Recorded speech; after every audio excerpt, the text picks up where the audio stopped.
Muy buenos días, bienvenidos de nuevo a Negocios Televisión, bienvenidos al espacio de las noticias, pendientes ya de la última hora, mirando la tensión en Ucrania, también al ataque inminente por parte de Irán. Miraremos a problemas para Keir Starmer, el primer ministro británico, mientras Rusia, por cierto, prepara ciberataques devastadores, y también pondremos el foco en Israel con los problemas para Benjamin Netanyahu. Pendientes de estos asuntos, empezamos mirando a un ataque masivo por parte de Ucrania. 7 misiles y 7 drones ucranianos fueron destruidos durante la noche sobre Kursk. Rusia dijo este lunes, según su gobernador de esta región fronteriza con Ucrania, que ha recibido un ataque masivo. Dice que sus cazas de defensa aérea repelieron el ataque de las Fuerzas Armadas de Ucrania anoche, es lo que escribía el gobernador regional de Kursk, Alexei Smirnov, en su canal de Telegram. El Ministerio de Defensa ruso dijo en su actualización matutina que un total de 23 drones ucranianos fueron destruidos sobre territorio ruso. El ministerio no mencionó misiles en su comunicado. El analista militar Roman Aliogin se desempeña como asesor del gobernador y dijo en Telegram que Kursk fue sometido a un ataque masivo con misiles de fabricación extranjera durante la noche. Dice que había mucho ruido y que había muchos misiles. También mirando a Rusia, les contamos su respuesta, de nuevo la opción que está encima de la mesa, la opción de enviar tropas a Ucrania. Las élites europeas, decía Peskov, no son unánimes en la idea de enviar tropas de sus países o al menos mercenarios privados en apoyo de Kiev, pero algunos exaltados están pensando en ello. Así, en una rueda de prensa se manifestaba el secretario de prensa del presidente ruso Dmitry Peskov, comentando publicaciones del periódico francés Le Monde. La publicación informaba sobre el regreso de las élites europeas a las discusiones sobre el posible envío de tropas a Ucrania en vista de la esperada negativa de la futura administración estadounidense encabezada por Donald Trump apoyar a Kiev. Decía Peskov, ni usted ni yo sabemos hasta qué punto son ciertas estas informaciones. Por supuesto, anteriormente estas ideas se expresaban desde varias capitales europeas, pero también se expresaron varios contraargumentos que no estaban a favor de esta idea. Los europeos no tienen una opinión unificada sobre este asunto, pero por supuesto aparecen algunos exaltados, lo que añadía el secretario de prensa del líder ruso. Precisamente las Fuerzas Armadas rusas han reclutado a cientos de combatientes yemeníes para combatir en Ucrania, según revelaba este domingo el diario Financial Times, que vinculaba esta operación al grupo rebelde de los hutíes. Según el periódico, mercenarios yemeníes les han asegurado que se les prometieron salarios altos e incluso la nacionalidad rusa a cambio de luchar junto a las tropas de Rusia en Ucrania. Una compañía vinculada con los hutíes ejerció de intermediaria para la llegada de los combatientes a Rusia, que luego fueron incorporados por la fuerza al ejército y enviados al frente en Ucrania. De acuerdo con Financial Times, la incorporación de mercenarios yemeníes pone de relieve cómo Moscú se encuentra cada vez más cerca de Irán y de sus grupos aliados como los hutíes en Oriente Medio. También es una muestra de la cada vez mayor presencia de soldados procedentes de otras nacionalidades, debido a las reticencias del gobierno ruso para decretar una movilización general en su país.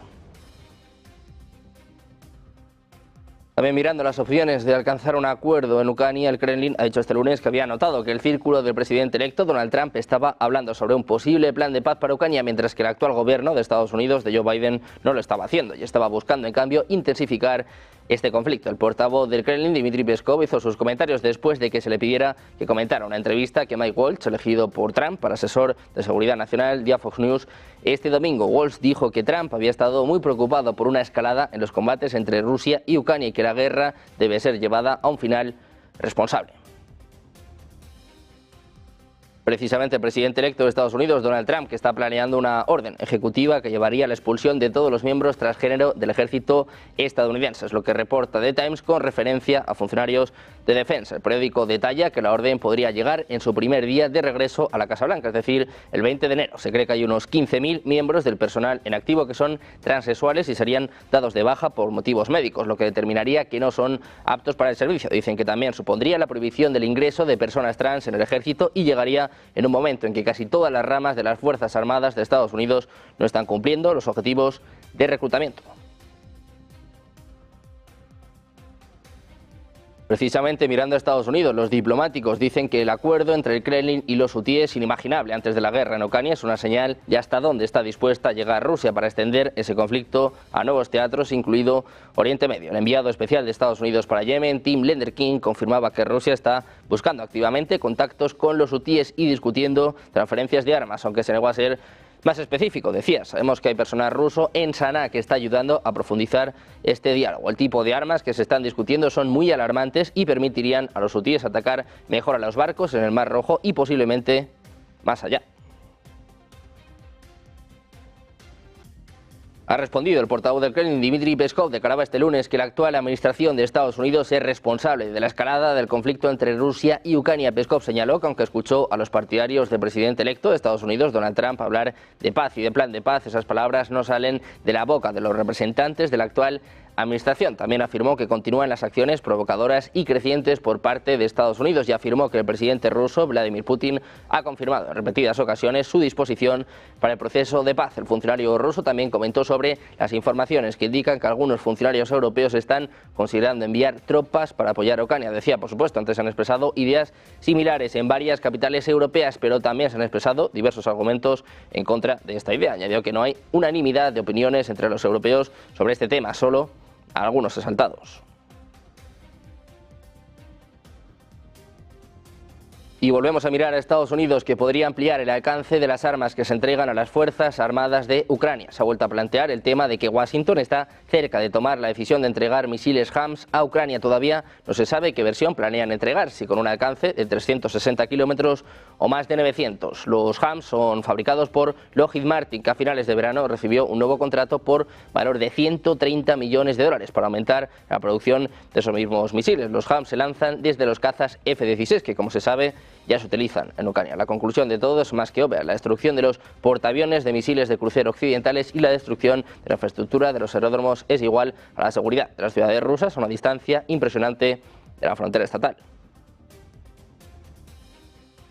Pendientes de Rusia, miramos también a la tensión con Reino Unido, y es que se dispone a desatar una ola de ataques cibernéticos contra el país británico que podrían apagar las luces de millones de personas, en lo que advertirá un ministro del gabinete. Este lunes, en una conferencia de prensa de la OTAN, Pat McFadden afirmará que existe un riesgo inminente de que los piratas informáticos respaldados por Vladimir Putin puedan apagar las redes eléctricas. McFadden dirá a los responsables de seguridad del bloque que Rusia es excepcionalmente agresiva e imprudente en el ámbito cibernético y que no se la debe subestimar. Dice que la amenaza es real, es lo que afirma el canciller del Ducado de Lancaster, responsable de la política de seguridad nacional, y exhortó a las empresas a reforzar sus protecciones contra los piratas informáticos. El hecho se produce en un momento en que aumentan las tensiones tras el uso por parte de Ucrania de misiles británicos de largo alcance en territorio ruso, una medida que, según el Kremlin, ha arrastrado a Reino Unido al conflicto. La semana pasada dijo el propio Vladimir Putin que tienen el derecho de atacar instalaciones militares de los aliados de Ucrania.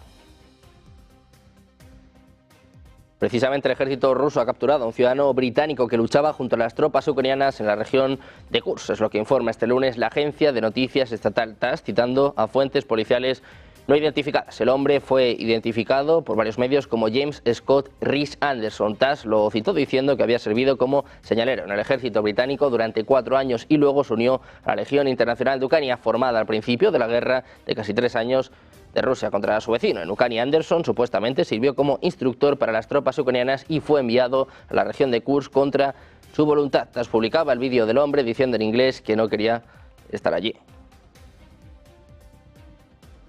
Miramos a más ataques de Ucrania. Esta madrugada atacaba con drones una infraestructura energética en la región rusa de Kaluga, situada a más de 120 kilómetros del punto más cercano de la frontera entre ambos países, es lo que revelaban fuentes del GUR a la agencia pública de noticias ucraniana Ukrinforce. Según estas fuentes, poco después de la medianoche del lunes se produjeron una serie de explosiones en la infraestructura, donde el impacto de los drones kamikaze ucranianos también provocaron un incendio. Las autoridades rusas habían informado previamente del derribo de 8 drones ucranianos en la región de Kaluga. Dicen que en el territorio de una empresa industrial se produjo un incendio en el lugar de la caída de fragmentos de dron, es lo que escribía el gobernador de esa entidad de la Federación Rusa, Vladislav Sapsa, en su canal de Telegram.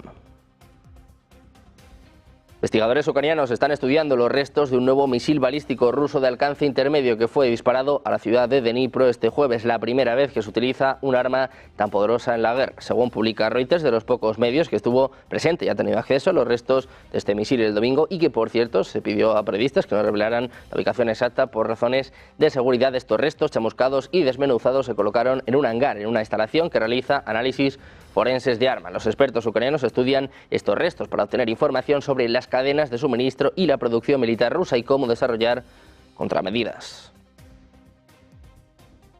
Precisamente el presidente ruso Vladimir Putin y el turco Recep Tayyip Erdogan han hablado por teléfono este domingo para analizar temas claves para ambos. En la llamada han discutido temas internacionales y Erdogan ha reiterado que Turquía siga apoyando los esfuerzos para poner fin a las hostilidades en la región y alcanzar un acuerdo de paz, en alusión al conflicto en Ucrania. Los líderes ruso y turco han hablado además de comercio y otros asuntos de interés para ambas naciones, según ha informado el Kremlin en su web. Un debate en profundidad sobre los temas actuales de la agenda bilateral, con énfasis en el aumento de la eficiencia de la cooperación comercial y económica. Teniendo en cuenta esto, se establecerán contactos entre los departamentos pertinentes. También miramos a la OTAN. Hoy concluye la reunión de la Asamblea Parlamentaria de la OTAN, que se celebra en Canadá. A lo largo del día se celebrará un plenario en el que intervendrá el subdirector en funciones de la OTAN, Boris Ruge. Encuentro que se desarrolla poco después de que Trump ganara las elecciones presidenciales de Estados Unidos. La Asamblea ha aprobado este fin de semana una resolución en la que solicita un endurecimiento de las sanciones y medidas para evitar el traspaso de tecnología militar a países como Rusia o China. En este marco, con la representación de unos 270 parlamentarios de los 32 países de la alianza militar, se ha reclamado la aplicación de las sanciones existentes, así como otras secundarias, además de restricciones a la exportación relacionadas con la tecnología militar. Los parlamentarios solicitaron una mayor coordinación en los controles de exportación de tecnologías emergentes de doble uso y colaborar de forma más estrecha con socios en la región del Indo-Pacífico para asegurar cadenas de suministro claves. En la OTAN, precisamente, hablaba el presidente del Comité Militar, Rob Bauer. Ha dicho este lunes que los Estados miembros deben aumentar aún más el gasto en defensa para que el plan de defensa de la alianza sea ejecutable. Bauer predijo que el gasto debe estar mucho más cerca del 3% del Producto Interno Bruto de los aliados. La OTAN estima que 23 de sus 31 miembros gastan el 2% o más en defensa y solo Polonia, Estados Unidos, Letonia y Grecia superan el 3% en su intervención en el Foro de Liderazgo Pensativo del Centro de Política Europea. Bauer también advirtió que las empresas deben estar preparadas para un escenario de guerra y adaptar su producción a las circunstancias actuales. Miramos ahora a Reino Unido, con problemas para el primer ministro británico, para Keir Starmer. Una petición para convocar elecciones anticipadas en Reino Unido ha conseguido casi 1,8 millones de firmas, según el sitio web del Parlamento, donde fue publicada. El texto de la petición indica que el gobierno laborista ha incumplido las promesas que hizo en el periodo previo a las últimas elecciones. Según la legislación británica, las peticiones con 100.000 firmas deben ser examinadas por el Parlamento, aunque es poco probable que los laboristas convoquen nuevas elecciones debido a su mayoría parlamentaria. El gobierno tendrá que escuchar las valoraciones de los diputados sobre su actuación. Según informa Daily Mail, el índice de aprobación del primer ministro Keir Starmer ha descendido notablemente tras solo 4 meses en el poder. De acuerdo con el sondeo de More in Common, el Partido Laborista tiene un nivel de apoyo de alrededor del 25%, 3 puntos menos que los conservadores, a los que derrotaron en las elecciones del pasado verano. Al mismo tiempo, casi el 70% de los británicos cree que las cosas han empeorado bajo el liderazgo de Starmer. También miramos a Lituania, donde un avión de carga se ha estrellado este lunes contra un edificio residencial de 2 plantas cerca del aeropuerto de Vilna, capital de Lituania, según informan medios locales. Las autoridades aseguran que había 4 personas en la aeronave. De momento, los equipos de rescate han conseguido sacar con vida a los 2 pilotos, mientras que uno de los tripulantes ha sido declarado fallecido. El avión, que volaba desde la ciudad alemana de Leipzig, estaba alquilado por la compañía DHL, siendo operado por Swift Air. También miramos a Rumanía, con el recuento de los votos de la primera vuelta de las elecciones presidenciales, que ha confirmado que Calin Georgescu se ha impuesto sobre sus rivales, mientras que los votos de la diáspora han colocado a la candidata derechista Elena Lasconi como segunda, según los datos de la Autoridad Electoral Permanente, y con el recuento del 99,92% de los votos. Georgescu ha recibido el 22,94%, seguido por Lasconi y el actual primer ministro socialdemócrata Marcel Ciolacu, ambos con 19,16%, con una diferencia de 700 votos a favor de la candidata de la centro-derecha. De esta manera, Ciolacu, que antes de las elecciones era considerado como el favorito, podría quedar fuera de la segunda vuelta del próximo 8 de diciembre. Pendientes de más noticias, más actualidad, poniendo el foco también en Oriente Medio, con un ataque inminente por parte de Irán, peticiones de pena de muerte contra Netanyahu. Hacemos una pausa, 2 minutos, les contamos todo enseguida en Negocios Televisión.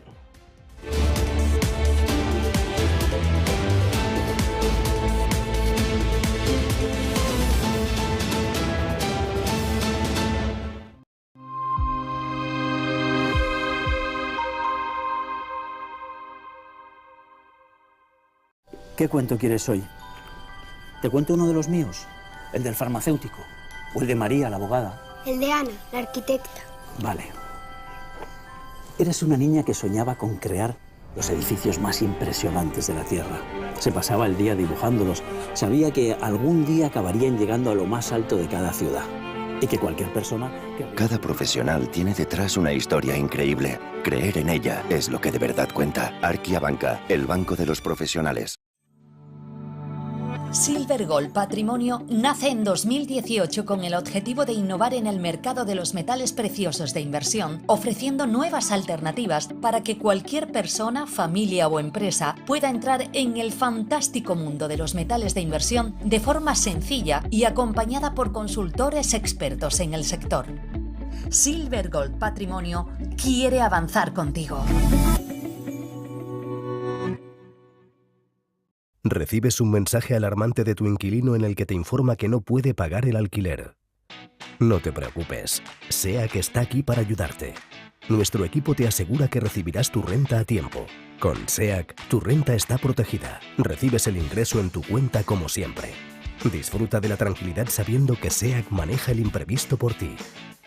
Alquila tranquilo. SEAC responde. Hablemos de ETFs con Xtrackers. El martes 26 de noviembre a las 10 de la mañana, descubre en directo las claves para optimizar tus inversiones en ETFs. Con expertos de DWS, Xtrackers y especialistas del sector, analizaremos tendencias, estrategias y oportunidades para sacar el máximo partido a tu ahorro. No te lo pierdas en Negocios Televisión.